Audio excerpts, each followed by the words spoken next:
दोस्तों, एक ऐसा मेंटल मॉडल जो 90-95% ह्यूमन बिहेवियर को आपके सामने एक खुली किताब की तरह डिकोड करके रखते हैं। मान लीजिए कि आप एक बड़े ख़तरनाक मोहल्ले में रहते हैं। आपके दरवाजे के जस्ट बाहर जो गली है वहाँ पर बड़े खूनी केंचुए घूमते रहते हैं जो बात बिना बात आपको चाकू मार सकते हैं। उस गली में कुछ खूंखार सांप भी घूमते हैं जो अपनी गाड़ी से या तो आपको कुचल देंगे या आपको गोली मार देंगे। आसमान में कुछ खूनी चीलें उड़ती हैं जो आपकी गर्दन में अपनी चोंच से सुराख कर देंगी, आपको ब्लीड करके मार डालेंगी। हवा में कुछ जहरीले कीटाणु घूमते हैं जो आपके शरीर में कहाँ से घुस जाएंगे पता नहीं चलेगा और आपको मार देंगे। गली के अंदर भूतिया बिजली के खंभे हैं जो आप नीचे से गुजरे तो वो कड़कड़ा के टूट जाएंगे और आपके ऊपर गिर जाएंगे, आपको बिजली का शॉक लगा देंगे, आपको मार देंगे। सड़कें आदमखोर हैं, जब आप गुजरेंगे फट जाएंगी, आपको अंदर ले लेंगी और बंद हो जाएंगी। या फिर पुल हैं जो आप चलेंगे तो टूट जाएंगे, आप नदी में गिर करके मर जाएंगे। यानी चारों तरफ एंजल्स ऑफ डेथ घूम रहे हैं। कब कहाँ से कौन आकर के आपको मार देगा आपको पता नहीं है। और आपके घर के चारों तरफ एक लक्ष्मण रेखा है जिसको ये एंजल्स ऑफ डेथ क्रॉस करके आपके घर के अंदर नहीं आ सकते। ऐसी स्थिति में आप क्या करेंगे? आप अपने घर के अंदर बैठे रहेंगे, कभी ड्राइंग रूम में, कभी लिविंग रूम में, कभी बेडरूम 1, बेडरूम 2, कभी बेडरूम 3, कभी वरांडा, कभी आंगन, कभी छत। आपके पास चॉइस ये होगी कि आज मैं बेडरूम 1 के सोफ़े पे बैठूं, आज मैं ड्राइंग रूम के सोफ़े पे बैठूं या आज मैं वरांडा के सोफ़े पे बैठूं। अब इसी पिक्चर को साइकोलॉजिकल डोमेन में शिफ्ट कर देता है। यानी आपके पास एक साइकोलॉजिकल घर है। बाहर का मोहल्ला बड़ा ख़तरनाक जानलेवा है, कब कहाँ से कोई एंजल ऑफ डेथ आपसे टकरा जाएगा आपको पता नहीं है। और उस साइकोलॉजिकल घर के अंदर हैं आपके बिहेवियर पैटर्न्स कि आप किस तरह की सिचुएशन में कैसे ऑपरेट करते हैं, आपकी फीलिंग्स और उनके ट्रिगर मैकेनिज़म्स, यानी किस तरह की चीज़ों से आपको गर्व होता है, किस तरह की चीज़ों पे आपको गुस्सा आता है, किस तरह की चीज़ों पे आपको प्यार आता है, आप हंसते हैं, रोते हैं, किस तरह की चीज़ों पर आप किस तरह से रिएक्ट करते हैं। उस साइकोलॉजिकल घर के अंदर आपके विचार होते हैं, आपकी विचारधाराएं होती हैं, आपके मेंटल मॉडल्स होते हैं, आपके पसंद नापसंद, आपके डिज़ायर्स, आपके डर, सारा कुछ जो है आपका दुनिया को देखने का नज़रिया, यानी आपके जीवन जीने का पूरा ब्लूप्रिंट और सारे इंस्ट्रूमेंट्स जो हैं वो उस घर के अंदर हैं। ऐसी स्थिति में आप क्या करते हैं? आप उस साइकोलॉजिकल घर के अंदर रहते हैं। हम और आप भी ज़िंदगी भर यही कर रहे होते हैं, अपने साइकोलॉजिकल घर के अंदर रह रहे होते हैं। साइकोलॉजिकल घर के अंदर जो औजार हैं उनसे हम दुनिया की प्रॉब्लम सॉल्व करते हैं। साइकोलॉजिकल घर के अंदर जो सोफ़े हैं या जो फर्नीचर के पीसेस हैं उनके ऊपर हम बैठते लेटते सोते हैं। साइकोलॉजिकल घर के अंदर जो लेंसेज हैं उनसे हम दुनिया की हर चीज़ को देखते हैं। अच्छा, एक बड़ी इंपॉर्टेंट चीज़ यहाँ पर यह होती है कि साइकोलॉजिकल घर के कॉन्टेक्स्ट में लॉजिक 0% चलता है, 100% ट्रेनिंग ऑपरेट कर रही होती है। यानी आप अगर इंडिया में पैदा हुए, तिरंगे को देख करके आपका सीना गर्व से फूल जाता है। अगर आप यूएस में पैदा हुए तो स्टार्स एंड स्ट्राइप्स को देख करके आपको गर्व फील होता है। लॉजिक कुछ नहीं है, सिर्फ ट्रेनिंग है। और ये ट्रेनिंग इतनी ज़बरदस्त होती है कि आपके साइकोलॉजिकल घर के अंदर जो फर्नीचर है उसमें कौन सा सोफ़ा सिर्फ 3 टांगों पर खड़ा है, कौन सा सोफ़ा उल्टा खड़ा है, ग्रेविटी के नियमों का उल्लंघन कर रहा है, उसकी इंटरनल इनकन्सिस्टेंसीज़ क्या हैं वो आपको दिखाई नहीं देती। हमारे एक मित्र हैं जो बहुत तगड़े वाले वेजिटेरियन हैं, उनके बगल में अगर टेबल पर बैठ के कोई नॉन वेजिटेरियन खाने लगे तो उनको उल्टी हो जाती है। उनको लगता है कि नॉन वेजिटेरियन खाना क्रूएल्टी की निशानी है, लेकिन उनको सिल्क के कपड़े पहनने में कोई परहेज़ नहीं होता, जबकि वो ये अच्छी तरह जानते हैं कि सिल्क निकालने के लिए सिल्क के कीड़ों को उबाल दिया जाता है ज़िंदा रहते हुए ही। इसी तरीके से एक और मित्र हैं जिनको अपनी कास्ट के ऊपर बड़ा गर्व है। कहते हैं कि हमारे पूर्वजों ने ऐसे ऐसे बड़े बड़े काम किए, उनके पूर्वजों ने जो बुरे काम किए हैं वो उनको दिखाई नहीं देते, गलती उनकी नहीं है। हम अपने साइकोलॉजिकल घर के अंदर ही रहते हैं, वहाँ पे जो फर्नीचर है वही हमें सही लगता है, उसकी इनकन्सिस्टेंसीज़ को हम नहीं देख पाते हैं। 0% लॉजिक, 100% ट्रेनिंग। और दोस्तों, तीसरी बड़ी चीज़ इस मॉडल की ये है कि साइकोलॉजिकल घर के अंदर कुछ भी चेंज नहीं होता सिवाय 2 तरीकों के। पहला तरीका है सडन डेथ, यानी किसी एक्सटर्नल फोर्स के द्वारा आपको अपने साइकोलॉजिकल घर के दायरे लक्ष्मण रेखा के अंदर से उठा करके बाहर फेंक दिया गया।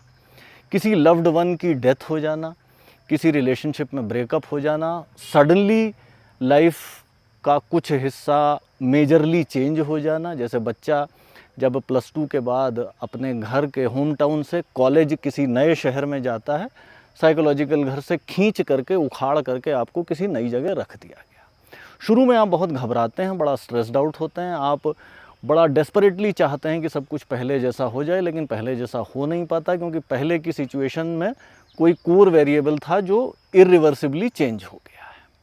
अब ऐसी स्थिति में आप क्या करते हैं, आप बेसिकली उस नए फील्ड में, नई जगह पे, क्योंकि आप वहाँ से भाग तो सकते नहीं, तो लोगों से, चीज़ों से, परिस्थितियों से, कॉन्टेक्स्ट से आप इंटरेक्ट करते हैं। धीरे धीरे वहाँ पर आप अपनी एक सेफ़ जोन बना लेते हैं और फिर आपके साइकोलॉजिकल घर का दायरा बढ़ करके इस नई सेफ़ जोन को भी इंक्लूड करने लग जाता है। ये तो हुआ पहला तरीका जिससे साइकोलॉजिकल घर के अंदर कुछ चेंजेस आते हैं। दूसरा तरीका होता है इंच बाय इंच प्रोग्रेशन का, जिसमें आप अपने साइकोलॉजिकल घर का दरवाज़ा एक एक इंच करके हर दिन, हर पल थोड़ा थोड़ा बढ़ाते हैं।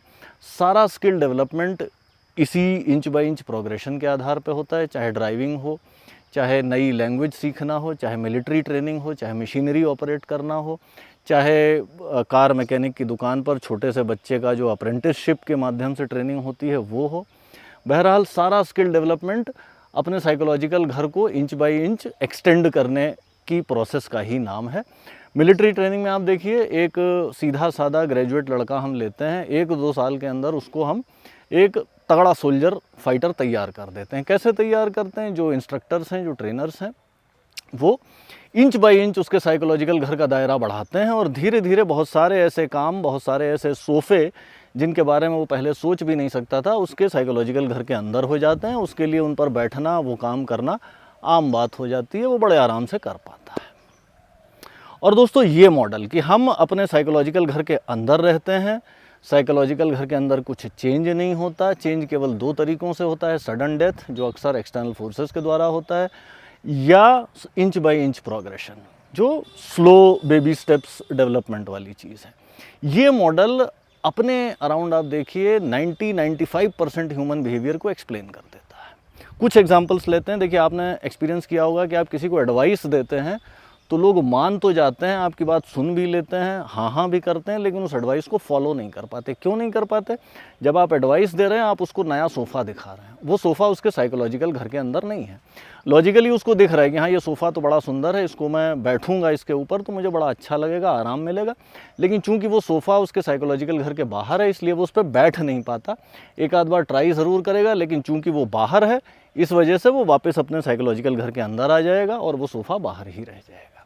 आपने अक्सर देखा होगा कि पॉलिटिकल डिबेट्स में कभी कोई कंक्लूजन नहीं निकलता। 2 लोग जिनकी राजनीतिक विचारधाराएं अलग अलग हैं, वो अगर बहस कर रहे होते हैं तो वो यही होगा कि पहले ये अपनी हाँ करें, ये अपनी हाँ करें, थोड़ी गहमा गहमी होगी, थोड़ी गर्मा गर्मी होगी, कुछ समय के बाद झगड़ा हो जाएगा, वो लोग कुछ दिन बात नहीं करेंगे। हो क्या रहा होता है यहाँ पे? मैं कह रहा होता हूँ मेरा सोफ़ा अच्छा है, आप कह रहे हैं मेरा सोफ़ा अच्छा है। भैया, मेरा सोफ़ा मेरे साइकोलॉजिकल घर का हिस्सा है तो वो अच्छा ही है, आपका सोफ़ा आपके साइकोलॉजिकल घर का हिस्सा है तो वो अच्छा है। ऑब्जेक्टिवली ये फिगर आउट करने का कि किसका सोफ़ा अच्छा है शायद कोई तरीका नहीं है, शायद ऑब्जेक्टिवली इस सवाल का कोई मतलब भी नहीं है कि किसका सोफ़ा ज़्यादा अच्छा है। इसी तरीके से आपने देखा होगा कि लोग एब्यूजिव रिलेशनशिप्स में सालों साल टिके रहते हैं या टॉक्सिक जॉब्स में सालों साल टिके रहते हैं, जबकि वो जानते हैं कि ये मेरे करियर को ख़राब कर रही है, मेरी हेल्थ को ख़राब कर रही है, वर्क लाइफ बैलेंस को बर्बाद किए दे रही है, फिर भी टिके रहते हैं सिंपली क्योंकि वो उनके साइकोलॉजिकल घर का हिस्सा है। साइकोलॉजिकल घर के किसी हिस्से को हम चेंज नहीं कर पाते हैं। चेंज, जैसा हमने बात की थी, 2 तरीक़ों से होता है, sudden death usually external forces, या इंच बाई इंच प्रोग्रेशन जो अगेन अपने आप में एक सस्टेन्ड एफर्ट लेता है। और भी बहुत सारे आपको इस तरह के एग्जांपल्स मिलेंगे। आप जब कुछ नया करने जाते हैं, नया रूटीन बनाने जाते हैं, नई स्किल सीखना चाहते हैं, अक्सर आपने देखा होगा कि आप कुछ दिन ट्राई करते हैं, छोड़ देते हैं। प्रॉब्लम वही है कि वो एक नया सोफ़ा है जो साइकोलॉजिकल घर के बाहर है। या तो मैं वो इंच बाई इंच प्रोग्रेशन का पूरा प्रोसेस फॉलो करूं, जो कि अक्सर ट्रिवियल नहीं होता, आसान ज़रूर होता है लेकिन ट्रिवियल नहीं होता। और अगर मैं वो नहीं कर पाता हूँ तो चाहे जिम की नई आदत में डालना चाहता हूँ, या नई लैंग्वेज सीखना चाहता हूँ, या मैं अपनी कम्युनिकेशन स्किल्स इंप्रूव करना चाहता हूँ, या पब्लिक स्पीकिंग इंप्रूव करना चाहता हूँ, ये सारी चीज़ें मेरे साइकोलॉजिकल घर के बाहर हैं। नहीं आ पाती मुझे। कोशिश करता हूँ, कुछ कोर्स ज्वाइन करता हूँ, कुछ दिन ट्रेनिंग लेता हूँ, लेकिन वो साइकोलॉजिकल घर के बाहर हैं, मैं उन सोफ़ों पर नहीं बैठ पाता। दोस्तों इसी तरीके से अगर कोई और बिहेवियर भी आप अपने अराउंड देखते हैं, नोटिस करते हैं और आपको वो इंटरेस्टिंग लगता है, इंट्रीगिंग लगता है, आपको लगता है कि यार इसको कैसे डिकोड किया जाए, तो आप कमेंट बॉक्स में शेयर करिएगा। एक और चीज़ मैं आपको बताता हूँ, अक्सर आपने देखा होगा कि लोग बड़े प्रेडिक्टेबल होते हैं। अगर आप किसी व्यक्ति के साइकोलॉजिकल घर का आपको कुछ सेंस है, तो आप मोस्ट केसेस में प्रेडिक्ट कर सकते हैं कि फ़लाँ परिस्थिति में ये आदमी कैसे इंटरैक्ट करेगा, कैसे रिएक्ट करेगा। और साइकोलॉजिकल घर के बारे में उसके कैसे पता चलेगा आपको? या तो आप उसकी हिस्ट्री जानते हो, नहीं तो अगर आपने वो सेंस थोड़ा सा डेवलप किया हुआ है, आपने दूसरे के बिहेवियर को ऑब्ज़र्व करने का जो सोफ़ा है, अगर वो आपके साइकोलॉजिकल घर के अंदर है, तो आप उस आदमी से 10-15 मिनट बात करेंगे और आपको फेयरली डिसेंट आइडिया लग जाएगा कि भैया इसके साइकोलॉजिकल घर में ये वाले सोफ़े हैं, ये वाले कुर्सियां हैं, ये वाले बेड पड़े हुए हैं, ये वाले टेबल हैं, और फलां परिस्थिति में ये किस तरह से रिएक्ट करेगा, ये मैं फिगर आउट कर सकता हूँ। दोस्तों आज के एपिसोड में इतना ही। जल्दी मिलते हैं अगले एपिसोड में, तब तक के लिए बाय बाय।